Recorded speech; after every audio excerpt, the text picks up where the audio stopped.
Hello Banaras 91.2 FM से मैं हूँ आरजे ट्विंकल आपके साथ। और आज हमारे साथ जुड़ गए हैं बनारस के दो बेहतरीन कलाकार जिनका नाम है। बंदिश। सृजन। आपका नाम बंदिश है?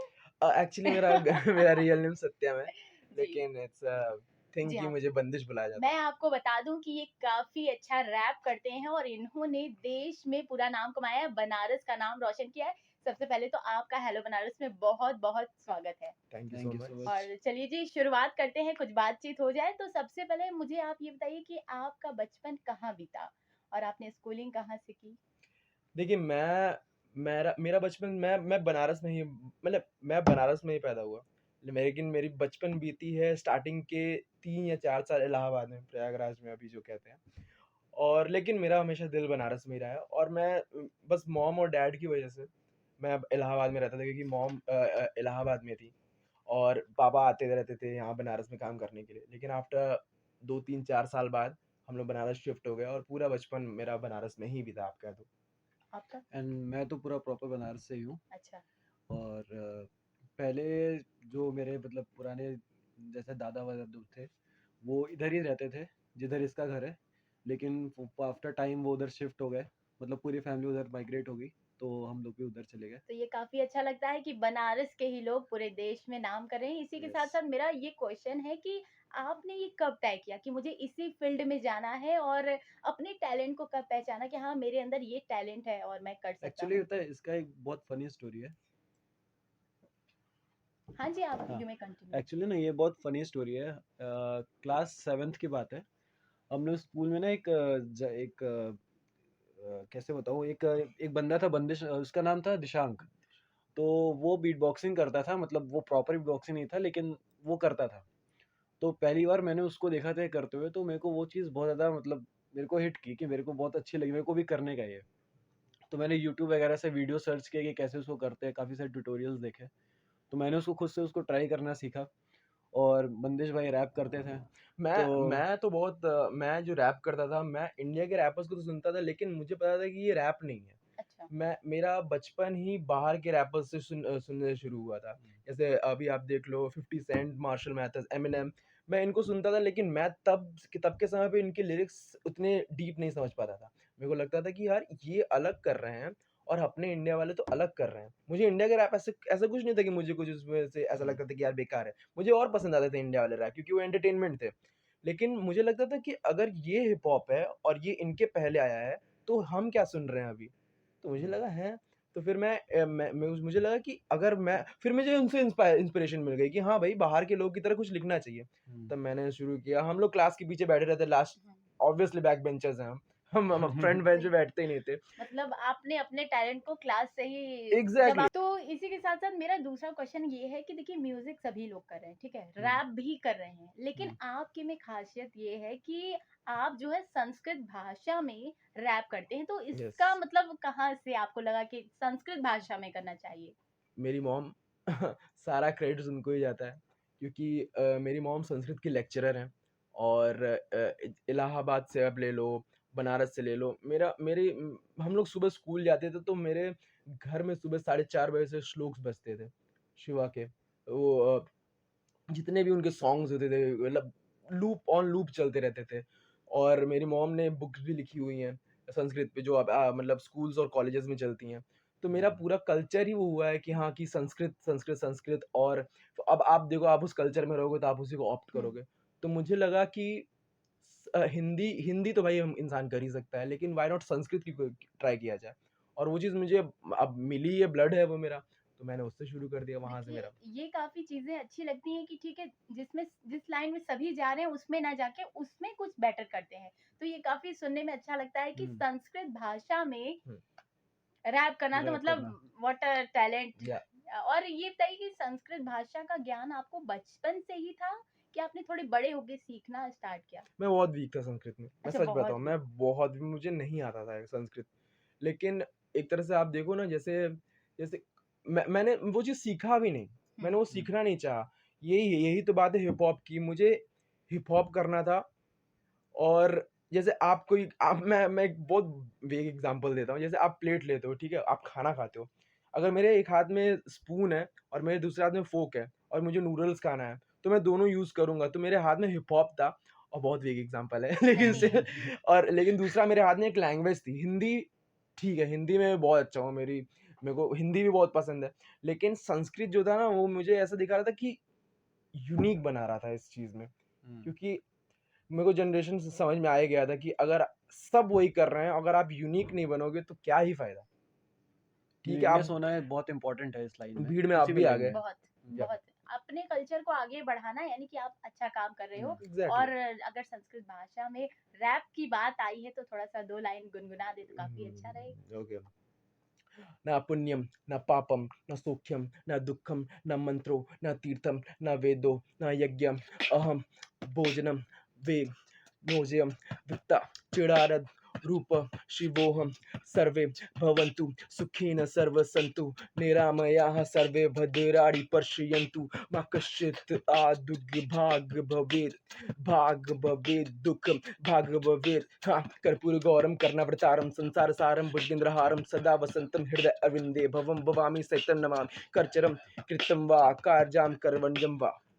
बहुत बढ़िया, बहुत बढ़िया। देखिए आप रैप कर रहे हैं ये तो अच्छा लगता ही है, लेकिन उसके साथ-साथ एक इम्पोर्टेंट बात है कि ये बीट बॉक्सिंग जो है हम्म, उसको कंटिन्यू रखना मतलब बहुत ही अच्छा उससे कैच मैच करना जो है। पड़ता है या फॉर बहुत वही क्योंकि वही मैं टेम्पो स्विच होता रहता एक्चुअली है। मैं सुन रही थी तो मुझे लग रहा था कि हाँ, मुझे नहीं लग रहा था कि लाइव चल रहा है, मुझे लग रहा था ऑडियो मैं सुन रही हूँ। और उसको कंपेयर अगर मैं करूँ कि बाकी जो गाने बनते हैं उसमें वो सुकून नहीं मिलता, लेकिन आपको जो सुन के सुकून मिल रहा था और आपके बीट बॉक्सिंग को वो काफी रिलैक्सिंग लग रहा था। Thank you so thank much. You so बहुत ही मच। अच्छा लग रहा था। और इसी के साथ साथ मेरा नेक्स्ट क्वेश्चन ये है कि देखिए बनारस जो है संस्कृत भाषा और संस्कृति का क्षेत्र है। तो आप जब ये करने जा रहे थे कि इस कल्चर में जब आप जा रहे थे तो आपको लग रहा था कि मतलब ये कल्चर जो है समाज अपनाएगा रैप वाला? नहीं, एकदम भी नहीं। मतलब हमें ये पता था कि हम ये कर लेंगे। मतलब ऐसा मैं भी कोई बचपन से सीख के नहीं आया था, मैं भी सीख रहा था। मेरी पढ़ाई मेरी कॉलेज लाइफ मुंबई में हुई थी। तो मुझे पता था कि अगर सब जा रहे हैं बाहर करने, बाहर ही क्यों करने जा रहे हैं? ये स्टीरियोटाइप कैसे बन गया है कि अगर आप कोई चीज़ करने जा रहे हो तो आपको हम्म, इसके लिए बाहर जाना पड़ेगा।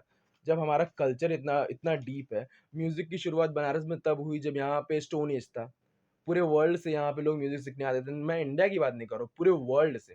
आई गेस हम्म, 2 ही शहर थे, 2 ही जगह थे, मुझे दूसरे का नाम नहीं पता, लेकिन एक बनारस उसमें था, जहाँ पूरे वर्ल्ड से लोग आते थे म्यूज़िक सीखने के लिए। और मेरे दिमाग में ये क्वेश्चन भी रहता था कि भाई अगर आप म्यूज़िक कर रहे हो और आपको कुछ ऐसा म्यूज़िक में ही करना है, मैं और किसी चीज़ की बात नहीं कर रहा, म्यूज़िक की बात कर रहा हूँ कि अगर आपको म्यूज़िक ही करना है तो आप बाहर क्यों जा रहे हो? व्हाई नॉट कि वो आएँ यहाँ पे? मेरा हमेशा से मोटिव ये रहा है कि ये क्या बन चुका है कि हाँ, अगर बंदे को फ़िल्म बनानी है तो उसे बॉम्बे ही जाना पड़ेगा। और अगर अगर अब तो फ़िल्म सिटीज़ भी खुल रही हैं, दिल्ली वगैरह में खुल रही हैं। तो अगर अगर आपको ये करना है तो बाहर ही जाना पड़ेगा। तो मेरा बचपन से ये मोटिव था कि भाई हम करेंगे तो इसी शहर के लिए करेंगे, बाहर जाके हम बिकेंगे नहीं और बाहर की इंडस्ट्रीज़ को यहाँ लेके आएँगे। यही मोटिव था शुरू करने का, मतलब देखिए बनारस पता में। है सबसे पहले इम्पोर्टेंट बात क्या होती है कि जब आपके मन अच्छा हो ना तो आप हम्म, जो कार्य करते हैं उसमें सफलता जरूर मिलती है। एग्ज़ैक्टली। तो जब आपका मन अच्छा रहता है कि हाँ मुझे इसी दिशा में जानी है, कुछ नया करना है, कल्चर हम्म, को भी साथ लेके चलना है, हुँ, तो आपको मुझे लगता है कि सफलता जरूर मिलनी ही मिलनी है। ये 100%। मेरे मतलब अपना खुद का है और इसी मोटिव के साथ मैं आगे भी बढ़ती हूँ कि नहीं, अगर मैं अपने से एकदम वफादार हूँ हम्म, और अपनी बात की पक्की हूँ तो मुझे आगे बढ़ने से भी कोई कोई नहीं रोक नहीं रोक सकता। सकता। इसी के साथ-साथ मेरा नेक्स्ट क्वेश्चन है कि आप एमटीवी के टीवी शो हसल में आ चुके हैं ना? या। तो और जिसमें कि टॉप पूरे देश से टॉप 45 में रह चुके हैं ना? या। और इसी के साथ-साथ आप विराट कोहली के ब्रांड के एड में भी नज़र आ चुके या। हैं। तो ये एक्सपीरियंस आपका कैसा रहा? कुछ शेयर वो करिए। बहुत बहुत डिफरेंट स्टोरी है। तो एक्चुअली मैं पढ़ रहा था बॉम्बे की उषा प्रवीण गांधी कॉलेज में। मैं पढ़ रहा था, एसवीकेएम का वो पार्ट है। तो मेरा जब जब मैं वहाँ गया तो मुझे पता चला कि मेरे अंदर एक टैलेंट है, जो एक एक अंदर का एक कीड़ा है जो थिएटर करना चाहता है। मेरे को एक्टिंग करना बहुत पसंद था। तो मैंने वहाँ पे एफटीएनएमपी जिसको कहते हैं फ़िल्म, टेलीविज़न, न्यूज़ मीडिया का एक कोर्स लिया। मतलब वो एक तरह से 3 साल का कोर्स ही है। तो वो किया मैंने वहाँ पे। तो मैंने देखा कि यार मेरे अंदर एक ये चीज़ भी है और मैंने चाहा कि इसके थ्रू भी मैं म्यूज़िक को रिप्रेज़ेंट करूँगा। तो मैं थिएटर्स प्ले हम लोग कर रहे हैं, थिएटर बन रहे हैं, वहाँ पे स्किट्स चल रहे हैं, कोई लंबे-लंबे प्लेस चल रहे हैं, तो मैं उसके लिए म्यूज़िक करता था। मैं एक्ट भी करता था, लेकिन मुझे उसकी बैकग्राउंड म्यूज़िक बनाना पसंद है। जैसे जितने भी प्लेस चल रहे हैं उनके लिए म्यूज़िक करना पसंद है। तो ये करते मुझे एक ऑफर भी आ गया इस चीज़ के लिए कि हाँ, एक शूट करना है आपको विराट कोहली के साथ उनके ब्रांड के लिए। तो मुझे लगा ओके, लेकिन मुझे ऑफर किस लिए मिला? क्योंकि मैं एक रैप रैप करता था और वो एड में भी मैं एक रैपर ही हूँ। मैं उसमें अगर आप देखोगे एड में एक मैं रैप बैटल कर रहा हूँ उनसे। एक कोई सामने बंदा है और वो रॉन्ग का वो रिप्रेज़ेंट कर रहा है। तो इससे मुझे वो मिला। और फिर अब स्कूल में तो मैं हम लोग ने गोल्ड मेडल जीता नेशनल आईएनटी इप्टा और ये इंडियन पीपल्स थिएटर है वहाँ पे। मतलब वहाँ पे पूरे इंडिया से वहाँ से आर्टिस्ट जाते हैं। तो मुझे देखिए अगर आप मुझे एक तरह से पूरा बोलोगे ना, मैं एक रैपर भी नहीं हूँ, मैं एक परफॉर्मर हूँ।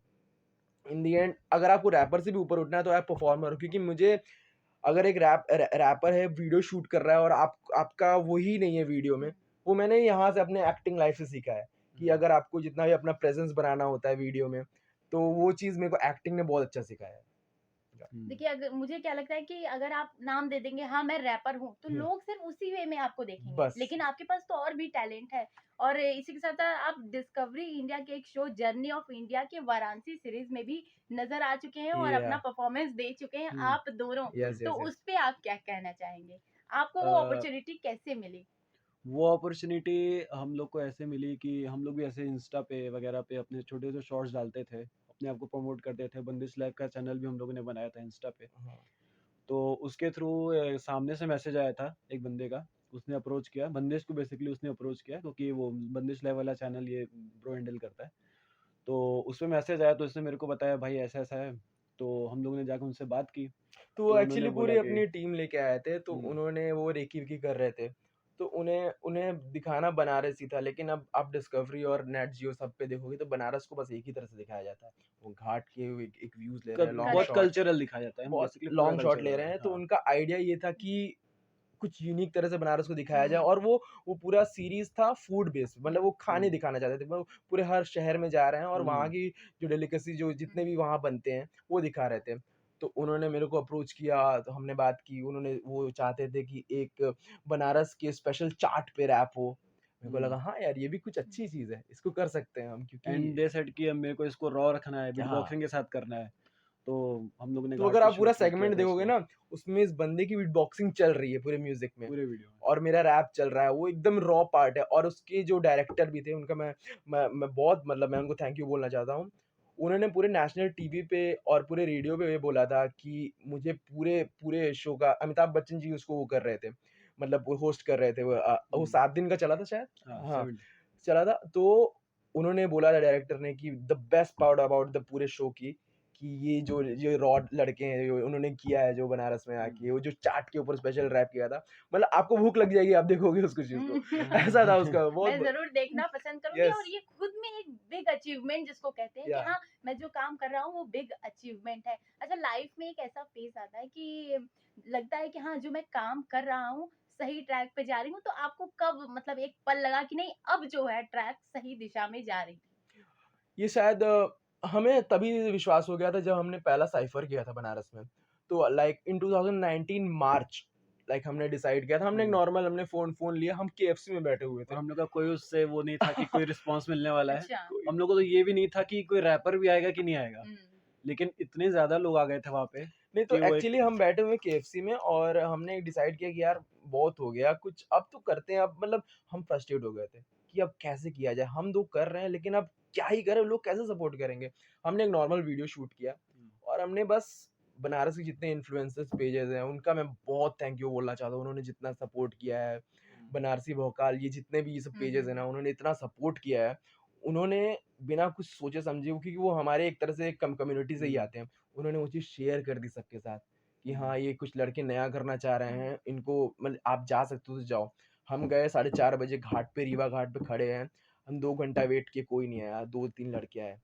फिर उसके बाद शाम हो गई, अंधेरा हो गया, हमें विश्वास हो गया कोई आएगा ही नहीं। हम सोचे कि अब कुछ हो ही नहीं सकता, तो हम ही शुरू कर देते हैं। चलो भाई, हम लोग नॉर्मल जैसे एक एक आप कहीं भी जाओगे किसी जगह, नॉर्मल बंदे खड़े होके जयपुर जाओगे तो वहाँ पे लोग बजा रहे हुँ, हैं, हुँ, रॉ हुँ, म्यूज़िक हुँ। कर रहे हैं। हमने वैसे शुरू कर दिया रैप करना। हम्म, धीरे-धीरे करते-करते 1 आए, रैपर आए, 5 आए, 10 आए। 10 रैपर हो गए तो हमने कॉन्फिडेंस आ गया, चलो करते हैं। फिर हमने रैप करना शुरू किया और आफ्टर हाफ एन आवर वहाँ पे 200, 250, 300 लोग की भीड़ हो गई थी। वो आप घाट के उस पार नहीं जा सकते थे उसके निकल के, रास्ते में जो बना हुआ इतना है ज्यादा वो भीड़ इतनी हो ज्यादा गई थी। भीड़ रश हो गया था। और कुछ नहीं, हमारे पास एक छोटा इतना बड़ा स्पीकर है और ये बंदा बीट बॉक्स कर रहा है और सब रैप कर रहे हैं। और बेस्ट थिंग ये है कि माइक भी नहीं है, माइक भी ओह वो नहीं माय सब है, पूरी गॉड। आवाज से माइक भी कर रहे नहीं हैं है। और सब सुन रहे हैं, सब एंजॉय कर रहे हैं, सब उस पे राइम कर रहे हैं, सब उस पे कर रहे हैं, सब एंजॉय कर रहे हैं, और वहाँ पे एक डांस भी होने लग रहा है, कोई ऑडियंस में से आगे हाँ कर रहा है, तो कोई श्लोक सुना रहा है, तो किसी को कोई कविता आती है, तो हाँ, सब अपने मतलब अपने को जो भी अब हम चीजें हैं मना नहीं स्पिट कर कर रहे हैं सकते। उधर। हम चाहते थे कि सिर्फ हम रैप रखें, लेकिन हम कल्चर को नहीं इग्नोर कर सकते ना। वहाँ पे किसी को करेक्ट। हमने मौका दिया कि आप डांस कर लो, आप पोएम सुना लो, लेकिन इन दी एंड हमारा जो मोटिव था वो हमने इन दी एंड कंप्लीट कर लिया कि हाँ भाई कि। और फिर वहां से मुझे समझ में आ गया, आप क्वेश्चन पे आता हूँ मैं, फिर वहां से मुझे समझ में आ गया कि यस, हमने सच में भाई कुछ तो किया है अचीव। सही जा रहे हैं यस, और सही जा सही रहे हैं। ट्रैक पर जा रहे हैं। यस, और देखिए हम लाइफ में उन लोगों को नहीं भूल सकते जो हमारे शुरुआती दौर में बहुत सपोर्ट किए, आपने जिनका एग्जैक्टली। नाम भी लिया, और उनको भी स्पेशली थैंक्स है कि आगे वो भी और लोगों को सपोर्ट करते रहे। और ऐसे सपोर्ट की बहुत जरूरत है हमें और आप जैसे लोगों को। और भी बहुत लोग वेट कर रहे हैं जो अपना दिखाना चाहते हैं टैलेंट, लेकिन उन्हें मौका नहीं मिल रहा है। इसी के साथ साथ मेरा एक क्वेश्चन ये है कि देखिए सपोर्ट करने वाले भी हैं, ठीक है, लेकिन उन्हें रोकने वाले भी बहुत हैं। जब आप स्टार्टिंग के उसमें राइट होंगे राइट। फेज में, तो आपको लोग करेंगे कहाँ जा रहे हो तुम, क्या कर रहे हो, इसमें कोई करियर नहीं है, या फिर ये समय बर्बाद है, गवर्नमेंट जॉब करो, ऐसे राय देने वाले देखिए मुझे लगता है बहुत सारे हैं। तो बहुत। आपके जीवन में भी होंगे, तो आपने उनको कैसे हैंडल किया? अ, मेरे लाइफ में तो ऐसा तो नहीं था, मैं पर्सनली बताता हूँ, क्योंकि मेरे घर में मेरे मतलब पापा मेरे बिजनेसमैन हैं, तो उधर से तो क्लियर था।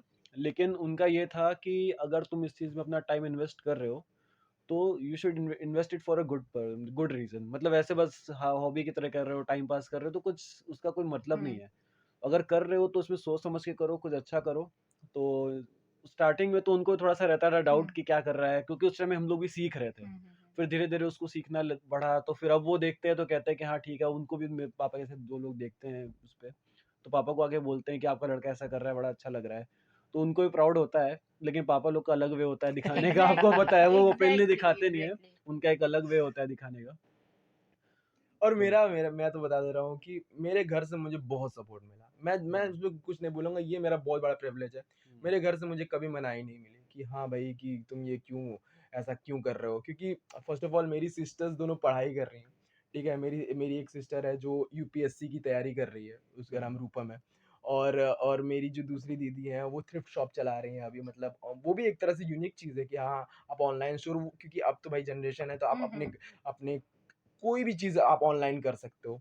तो मुझे मुझे मतलब फुल सपोर्ट रहा मेरे पेरेंट्स का, और मैंने बताया मेरी मॉम ने है ही, तो उनको लगा कि भाई ये तो मेरी लैंग्वेज को आगे ले जा रहा है, मेरे मेरे काम को करेक्ट। आगे हम्म, कर रहा है, तो उनको तो ऐसा था ही कि क्यों हाँ ना भाई करो। सपोर्ट किया जाए यस। कि जिस करियर में मैं हूँ उसमें मेरा बेटा जाए तो वो काफी खुशी मिलती है ना। या। तो देखिए लोग तो आपसे तब मिलते हैं जब आप फेमस हो जाते हैं, हुँ। जब आपका नाम हो जाता है देश में, पूरे आप टीवी रियलिटी शो में जाते हैं तब प्यार मिलता है। लेकिन उसके पीछे की जो कहानी है, जब आप स्ट्रगलिंग पीरियड रहा होगा, आपने कई सारी प्रॉब्लम्स फेस की होगी इन सबको चीजों को करने में, तो आप वो कुछ शेयर करना चाहें कि आपके संग कभी कुछ ऐसी घटना हुई? हाँ बहुत सारी हुई। सबसे पहले घटना होती थी जब हम लोग जो साइफर हुआ, ये उसके बाद की बात है। जब हम लोग को लगा ना साइफर में 200 लोग 300 लोग आ गए, तो हम लोग को लगा कि अगर हम लोग इसको कोई प्रोफेशनली करते, कोई साउंड सिस्टम के साथ करते और एंटरटेनिंग वे में करते हैं, यहाँ पे लोग अच्छे से सुन पाए, तो उसके लिए हम लोग ने बनारस के बहुत सारे ऐसे क्लब में जाकर बात किया कि हम लोग रैपर हैं और हम लोग परफॉर्म करना चाहते हैं, म्यूजिक करना चाहते हैं। तो उन्होंने दिया, ऐसे मैं नहीं कहूँगा उन्होंने नहीं दिया। बहुत सारे ऐसे क्लब्स उन्होंने अलाउ किया कि आप कर सकते हो, लेकिन क्या है कि यहाँ पे जो पब्लिक है, मैं उनको गलत नहीं कह रहा हूँ, लेकिन उनका ये रहता है कि उनको चाहिए प्रॉपर बॉलीवुड, ठीक है। करेक्ट। लेकिन अब टाइम के अकॉर्डिंग ये चेंज हो रहा है, हम्म। बहुत सारे लोग चेंज हो रहे हैं, अब चीज़ को भी लोग मतलब समझ हम्म। रहे हैं। पहले लोग समझते थे कि बस गा रहा है, क्या बोल रहा है समझ में नहीं अरे आ रहा है। हमें ना फिलर नहीं बनना है किसी चीज़ में। हमारा हम्म, मोटिव यही है कि जैसे अगर आप हमें शो भी करा रहे हो ना, तो हमें बस वो स्टार्टिंग के 10 मिनट का स्लॉट नहीं चाहिए। हम्म, हमें पूरा शो करना है, क्योंकि हम्म। हमें हमें पता है कि हम जितना ये लोग बॉलीवुड पे नाच सकते हैं, लेकिन हम अपने सॉन्ग्स जो बना रहे हैं ना, हम उससे भी आपको नचा सकते हैं। ऐसे कोई बात नहीं है। अगर आपको लगता है कि आपको वैसे सॉन्ग्स चाहिए जिसमें आपको नाचना है, आपको हम्म, डांस करना है, पूरा मतलब आपको पार्टी करनी है, हम वैसे भी सॉन्ग्स बनाते हैं। लेकिन हमें एक बार सुनो तो, हमारा बस यही मोटिव रहा है। हाँ, और ठीक है, मतलब 2020 में लाइक हमने ही फर्स्ट स्टेरियोटाइप ब्रेक किया था कि हम ही लोग पहले शहर से जो क्लब्स में शो करने लगे थे, बनारस के क्लब्स में। फिर हम बाहर भी गए, दिल्ली, लखनऊ, इलाहाबाद, वहाँ भी शोज़ किए। तो फिर जब हमने हमारा साउंड सुना ना कि अरे ये लोग तो ऐसे नहीं लग रहे हैं कि बेकार नहीं लग रहे हैं, ये लोग तो अच्छे लग रहे हैं कि ये बॉलीवुड वाले लेवल साउंड को मैच कर रहे हैं। उनको लगा उनको मौका देना चाहिए। क्लब एलवी करके है यहाँ पे, उनका मैं बहुत थैंक यू करना चाहता हूँ। उन्होंने मेरे को बनारस में फर्स्ट टाइम मौका दिया था और मैं उनको सच में बहुत थैंक यू बोलना चाहता हूँ। एंड हिज नेम इज यथार्थ भैया। हाँ, तो बहुत अच्छे वो उन्होंने मेरे को really मौका दिया था। और एक दो बार नहीं, कई बार उन्होंने मौका दिया। हाँ, वो सामने से बोलते थे परफॉर्म करने के लिए, उन्हें अपॉर्चुनिटी बहुत दी हम लोगों सही बात है। देखिए कोई आपकी मदद करता है जरूरत हो जब तब, तो को। उनको कभी भी नहीं भूल जाना चाहिए। जब आप आसमान पे हो तो भी नहीं भूलना चाहिए। और ये बताइए कि सबके लाइफ में होता है कि हाँ ये मैं इनसे इंस्पायर हूँ, तो आपके जीवन में मार्गदर्शक कौन है? अगर आप आर्टिस्ट में बोलोगे तो मैं बचपन से बोहेमिया को सुनता आया हूँ। मैं like he was the first guy who started the whole देसी हिप हॉप सीन। मैं सीना ठोक के बोलता हूँ, आज की जनरेशन वो थोड़ा सा अलग लेती है, लेकिन 2002 में उन्होंने कैलिफोर्निया में ये चीज़ शुरू किया था, देसी हिप हॉप कल्चर। और आई गेस वो पहले से करते थे, लेकिन उनकी एल्बम आई थी 2002 लगभग वगैरह, और उनकी पहली एक ऐसी एल्बम जो यूनिवर्सल म्यूजिक से रिकग्नाइज हुई थी। और पैसा नशा प्यार और दुनिया भर की चीज़ें, ये सारी इनको जो उन्होंने एल्बम डाला था, तो मैं उस चीज़ से बहुत इंस्पायर हुआ था। वो पंजाबी में करते थे सारी म्यूज़िक, और मैं वो जब म्यूज़िक उनका सुना ना, तो मुझे लगा यार ये तो भाई क्या है मेरे लिए। लाइक ये समझ लीजिए, ये मेरे लिए मैं उन गानों पे वर्कआउट कर रहा हूँ। मैं उस गाने से मैं इंस्पायर हो रहा हूँ, मैं वो लाइफ़ जीने लगा था जो वो बता रहे थे। और वो करते एक समय तो मेरा लाइफ में यही हो गया था कि मेरे लाइफ में सिर्फ मेरे प्लेलिस्ट में बोहेमिया पाजी चल रहे हैं, बोहेमिया बोहेमिया बोहेमिया। फिर वो वहां से तो मुझे बहुत इंस्पिरेशन मिली।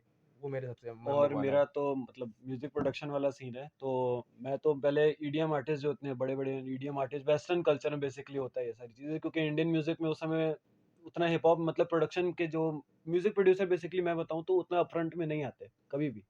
जैसे कि कोई भी सॉन्ग होता है, अब आपको ये पता है किसने गाया, लेकिन अरिजीत सिंह कोई भी गाना गाते हैं तो वो सॉन्ग आते हैं, लेकिन सॉन्ग का जो म्यूजिक है किसने बनाया बहुत कम लोग जाते हैं। बहुत कम जानते हैं। प्रीतम है, जो प्रीतम दा है, प्रीतम वो दा। बड़े आर्टिस्ट हैं, तो वो उन लोग को लोग जानते हैं, लेकिन बहुत सारे ऐसे छोटे छोटे भी आर्टिस्ट हैं नहीं जिनको पता नहीं चलता। जानते। बहुत सारे जुबिन नौटियाल के गाने हैं, लेकिन गाना किसने बनाया नहीं नहीं जानते। जानते। तो म्यूजिक प्रोड्यूसर का ये होता है, क्योंकि कोई भी गाना अगर हिट होता है तो पहले आर्टिस्ट फेमस होता है, फिर उसके बाद जो परफॉर्म करता है वो फेमस होता है, फिर जो गाता है वो फेमस होता है, फिर लास्ट में जो जो इस चीज में डिग डीप करते हैं, जिनको म्यूजिक जानना होता है, तो वो जानते हैं कि भाई म्यूजिक किसने बनाया। जैसे कि अभी मैंने बोला ना कि आप रैप कर रहे थे, लेकिन मेन पॉइंट वो है जैसे कि खूबसूरती जिसको कहते हैं, चार चांद डालना रैपिंग में वो आप डाल रहे थे। इसी तरह म्यूजिक लोग गा रहे हैं ठीक है, लेकिन उसमें चार चांद जब तब आता है जब उस म्यूजिक को सजाया जाता सजाया है, जाता है। तो उसकी भी वैल्यू उतनी ही होनी चाहिए जितने Yes, गाने वालों की है। yeah, मुझे ऐसा लगता है। देखिए आपके क्रू का नाम है बंदिश, यस तो वो काफी खूबसूरत नाम है, मुझे काफी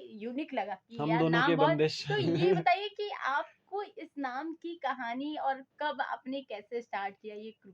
देखिए मेरा मेरा स्टेज नेम बंदिश है, ठीक है, और हमारे क्रू का नाम है बंदिश लाइव, ठीक है। तो ये नाम मुझे मेरे फ्रेंड ने दिया था, ठीक है। मैं बॉम्बे में था, तो उसका नाम है केविन करके, मैं थैंकफुल हूँ। वो बोला कि, और इसके पीछे देखिए मैं कोई ऐसा नहीं बताऊँ कि बहुत डीप स्टोरी है कि मैं बंदिश इसलिए हूँ कि मुझे वो करना, ऐसा कुछ नहीं है। मुझे ऐसा लगा कि बंदिश एक स्वर है, ठीक है, राग है बंदिश। और बंदिश मतलब अगर आप जाओगे उर्दू में तो उसका मतलब है रोकना। सो मेरे तरफ से मैंने इसका एक मीनिंग बना लिया, और बंदिश मुझे काफ़ी यूनिक नाम लगा। मैं पहले अपना नाम एकलव्य रखना चाह रहा था। हाँ, क्योंकि मैं एकलव्य ने अपने अंगूठे दिए थे अपने गुरु को, तो मैं अपने हिप हॉप को अपना मतलब पूरा दिल दे चुका था। लेकिन मुझे लगा कि एकलव्य इज़ लाइक मुझे उस नाम की बहुत रिस्पेक्ट करनी पड़ेगी, एक गॉड से वो मैच हो जाता है। और बंदिश मुझे ऐसा लगा कि समथिंग यूनिक है और जिसको मैं कैरी कर सकता हूँ हर जगह, कि हाँ, मैं उसको अगर ये कोई सुनेगा, जैसे आपको अच्छा लग गया ना, यही मेरा मोटिव था कि हाँ, कुछ लोग को यूनिक लगे।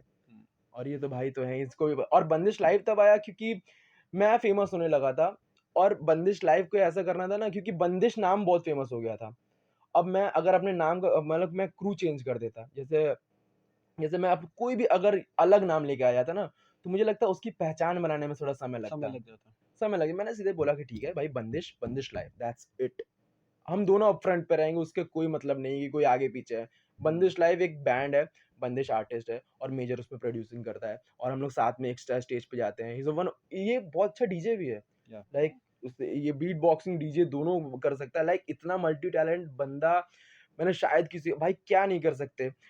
म्यूजिक प्रोड्यूस कर सकते हैं, म्यूजिक सैंपल कर सकते हैं, बीट बॉक्सिंग कर सकते हैं और डीजे में मतलब आपको लगता है कि अगर मैं म्यूजिक आगे कर रहा हूँ और मुझे दूसरे बंदे को हायर करने की जरूरत नहीं जो मेरा म्यूजिक प्ले करे और वो उसमें मिक्स कर दे ऑन ऑन स्पॉट। ये बंदा मेरे पास है। इसीलिए बंदिश लाइव बेसिकली तो इसीलिए Yeah. बना इसीलिए है। मैंने कहा ना कि अगर हम किसी को नाम दे देंगे हाँ आप रैपर हो, तो हम्म, आपका जो मल्टी टैलेंटेड है वो छुप जाएगा कहीं पे। तो आप या नाम सिर्फ एक दे दोगे तो नहीं, आप परफॉर्मर जब कहोगे आप, हम्म, तो आप सब उसमें शामिल हो जाएगा। और जैसा कि आपका मणिकर्णिका एक नया रैप सॉन्ग आ रहा है। नहीं इट्स एल्बम। इट्स अच्छा, इट्स हाँ एल्बम। वो एल्बम अभी रिलीज हो चुका है। अच्छा, हो चुका है, या कितने दिन हुए? हो गया होगा लाइक ऑलमोस्ट 3 वीक्स। अच्छा, 3 वीक्स। तो या उसके पीछे की कोई कहानी कि मणिकर्णिका करना है, कैसे आइडिया आया? मेरा एक सॉन्ग था मणिकर्णिका, वो मैंने बहुत पहले रिलीज किया था, जो जो मुझे कहीं लगा था वो बहुत प्यारा सॉन्ग था और उसको इतना वो मिला नहीं, मतलब पब्लिसिटी मिली नहीं। तो मेरा एक था कि मैं अपना वो मेरा डेब्यू एल्बम है मणिकर्णिका जो मैंने अभी 3 महीने अरे हफ्ते पहले निकाला। तो मेरा एक था कि पहला एल्बम है, बनारस से हूँ मैं बनारस के लिए कुछ करना चाहता हूँ। मैंने उसको कोई पब्लिसाइज़ इससे नहीं किया। मैं एकदम रॉ रखना चाहता हूँ और बनारस की बात करूँगा और बनारस के लिए ही डेडिकेट करूँगा, क्योंकि कोई जाने कि इस बंदे ने कहाँ से आया है और कोई जाए मेरे 10 साल बाद देखने के लिए, तो उनको पता चले कि भाई इसके पहली एल्बम बनारस था, इसका प्यार जो बनारस के लिए था। तो वो एल्बम का पूरा यही है कि first of all Banaras represent है उसमें और आप वो पूरी स्टोरी है कि बनारस से बंदा कहाँ बाहर जाता है, अपने फ्रेंड्स को छोड़ देता है, बाहर पढ़ाई करता है, वहाँ से वापस आता है, उसका हार्ट ब्रोक होता है, वो इश्क प्यार में भी जाता है, वो टूटता है, फिर इन दी एंड वो पार्टीज भी करता है। वो आप अगर पूरी एल्बम का स्ट्रक्चर देखोगे ना, तो हम उसमें बात भी कर रहे हैं, हम उसमें रैप भी कर रहे हैं, म्यूजिक भी कर रहे हैं, एक पूरा वो राइड है, पूरा रोलर कोस्टर राइड कहते हैं उसको ना। तो वो पूरा राइड है कि आप बनारस से उठ के कहाँ गया, कहाँ पहुँचा, क्या लाइफ में बीता, फिर बनारस आ गया इन दी एंड। वो पूरा इंट्रो आउट्रो करके पूरा बहुत बढ़िया। बताया। देखिए, आप लोगों में मुझे ये अच्छा लगा कि लोगों में टैलेंट तो होता है, लेकिन वो अपना टैलेंट अपने बनारस के बाहर जाकर दिखाते हैं। लेकिन आप बनारस को प्रमोट कर रहे हो, बनारस से नाम ये कमा रहे बहुत हो, इंपॉर्टेंट पॉइंट ये है। काफी अच्छी इस बात बात है। पे हम लोगों ने कई बार डिस्कशन भी किया हुआ है साथ में बैठ के कि अगर हम लोग कुछ कर रहे हैं, जैसे ज़्यादातर लोग क्या करते हैं कि अगर हमको यहाँ से कुछ करना है तो हमको यहाँ से बाहर जाना है। अगर बाहर आपको जाना हीरो बनना है तो आपको बॉम्बे जाना है। अगर आपको सिंगर बनना है तो आपको उधर बाहर जाना है। जाना है। कोई भी अगर आपको इस एंटरटेनमेंट फील्ड में जाना है तो आपको उधर ही जाना है। लेकिन अब के टाइम में चीज़ें इतनी ज़्यादा ओपन अप हो गई है, सबके पास फ़ोन है, सबके पास इस समय कोई गाँव में बैठा इंसान भी आज फेमस हो जा रहा है, सबके फ़ोन में है वो। करेक्ट। तो यही मेन रीज़न था कि हम लोग को यहाँ पे रह के इस जगह को निकालना है। इसके रैप में भी था शहर सब मतलब क्या क्या था तेरा वो रैप? ब अ, कौन सा? बनारस वाला जो रैप था तेरा, जो तुमने बनारस पे लिखा था? अरे खींच के वो लाया मैं हाँ। बनाया। वो बहुत बहुत बहुत लंबा करना पड़ेगा वो लैप पूरा, लाइक अभी 2.5 मिनट मैं करवाऊंगी लास्ट में, अभी बिना करवाए नहीं जाने दूंगी आपको। तो ये का। काफी अच्छा लगता है। लोगों में आजकल क्या हो गया है, जो यहाँ के लोग हैं वो बाहर जाना चाहते हैं, लेकिन बाहर के जो लोग हैं वो बनारस पे आके रहने लगे हैं। तो इसीलिए बहुत कम लोग हैं कि जिनके अंदर टैलेंट है और वो बनारस को ही निखार रहे हैं। सिर्फ मैंने कहा ना कि बनारस को सिर्फ कलर पेंट करके इसको निखारना नहीं कहते हैं। हुँ, आप अपने टैलेंट को जाहिर कर रहे हो, वो आपको निखारना है। हुँ, और ये मेरा लास्ट क्वेश्चन है कि आपको जो लोग देख रहे हैं, इस वीडियो के माध्यम से देखेंगे और जो इस फील्ड में आना चाहते हैं, तो आप उनको कैसे मोटिवेट करोगे? कि देखिए, कोई भी लाइन जो होती है इजी नहीं होती, हुँ। लेकिन फिर भी आप 2 शब्द कुछ कहना चाहें।